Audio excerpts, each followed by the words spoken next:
Preview. Preview. नमस्कार। मैं सुरेंद्र शर्मा जो कुछ कहना चाह रहा हूं, सबसे पहले मैं आप सबसे माफी चाहता हूं और इसलिए कह रहा हूं कि हमारे संविधान ने हमें बोलने की आजादी दी है, भौंकने की नहीं। और आज हकीकत ये हो गई, जो भौंक रहे हैं उन्हें कुछ नहीं कहा जाता और जो बोल रहे हैं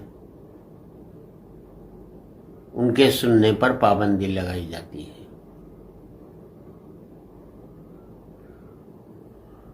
कहा कोरोना की तीसरी लहर आने वाली है। मैं पूछना चाहता हूं इन वैक्सीन निर्माताओं से, तुम ज्योतिष हो, जोशी हो, क्या आपको मालूम होता है कि पहली लहर तो बूढ़ों पर आएगी, दूसरी लहर जवानों पर आएगी, तीसरी लहर बच्चों पर आएगी। भाई मुझे ये बता दो, कौन सा वैज्ञानिक सिद्धांत है जो एक बीमारी को भी बता सकता है कि अब इस पर आएगी, अब उस पर आएगी। आगे जाकर ये भी बता सकते हो ये हिंदुओं पर आएगी, अब की बार सिखों पर आएगी, फिर मुसलमानों पर आएगी। आप अपनी दवाई का, आप अपने इंजेक्शन का विज्ञापन करना चाहते हो तो ये तरीका ठीक नहीं है। मुझे ये बता दो मैं कौन सी वैक्सीन लगाऊं। अभी 2 वैक्सीन है, एक रशिया की आएगी, 10-20 और आ जाएंगी। इस मुल्क के लोगों को मालूम होना चाहिए कि कौन सी वैक्सीन लगाए। मैंने अपने परिवार के 10 लोग खोए हैं जिन्होंने दोनों वैक्सीन लगा ली।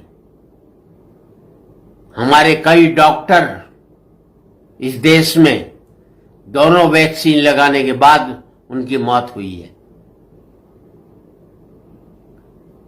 कई स्वास्थ्यकर्मी जिनका कोई रिकॉर्ड भी नहीं होगा, कई नर्सिस, कई मरे होंगे। कौन सा एक रिसर्च डेटा है कि जो मरे उन्होंने कौन सी वैक्सीन लगाई? कम से कम एक रिकॉर्ड होना चाहिए। मैं भारत सरकार से, राज्य सरकार से इतना ही कहना चाहता हूं, हमें इस्तेमाल मत करो वैक्सीन के रिसर्च के लिए,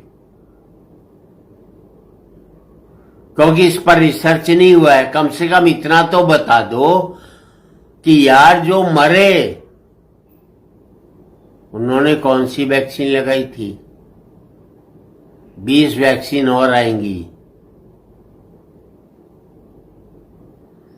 हम उसके ऊपर, हम सब लोग उन वैक्सीनों का एक्सपेरिमेंट किए जा रहे हैं। हमारे ऊपर प्रयोग मत करो। अब बच्चों की आएगी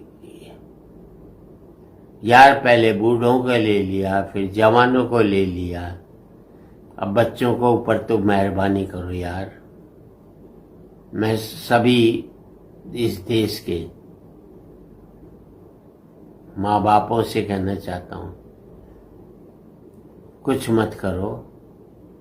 जो बच्चे तुम्हारे जंक फूड खा रहे हैं, जो बच्चे तुम्हारे खाने के साथ ड्रिंक्स ले रहे हैं, चाहे कोई भी कोल्ड ले रहे हैं, वो ले रहे हैं, बाहर का खाना बंद करवाओ उनको घर के खाने की आदत दो। आपके बच्चे स्वस्थ रहेंगे। अपनी बच्चों की सेहत के साथ तुमने खुद खिलवाड़ किया है। खुद खिलवाड़ नहीं किया, तुम सब ने अपने बच्चों की आदतें खराब की हैं और उन आदतों की वजह से बच्चे बीमार पड़े हैं। एक बड़ा मजाक हो रहा है देश में, घर में रहो, बाहर मत निकलो। मैं सबसे पूछता हूं, अगर यही बात मेरे देश के डॉक्टर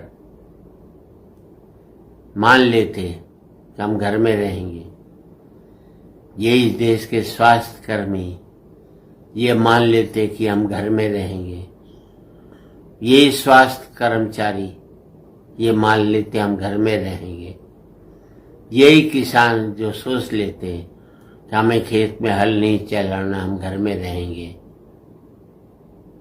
तो भाई मरने के लिए वो लोग हैं जो आपको जिंदा रखे हुए हैं और हम उनकी वजह से जिंदा हैं। यार, बीमारी को महामारी मत बनाओ। हम सब पहले से ही डरे हुए हैं, हमें और मत डराओ। हम भूखमरी के मारे हुए इस देश के लोग, हम बेकारी के मारे हुए इस देश के लोग, उसके बारे में सोचो। हमें कम से कम आपसे प्रार्थना है, कोई भी सरकार हो, राजनीति से अलग हटकर किसी और के बारे में नहीं सोचें। बेहतर है कि हम बेहतर कैसे आदमी बने, बेहतर कैसे इस देश में जिंदगी को जिए, उसके बारे में सोचा। बहुत बहुत धन्यवाद। बड़ी तकलीफ के साथ आज ये वीडियो डाली है। अगर कोई गलत लगे, मैं इस देश की तमाम न्यायपालिकाओं से, तमाम देश की सरकारों से, तमाम देश की राजनीतिक पार्टियों से माफ़ी चाहता हूँ। मैंने कुछ गलत कह दिया हो तो मुझे माफ़ कर देना, और मैंने कुछ सही कहा हो तो उस पर अमल करने की कोशिश करना। जय हिंद।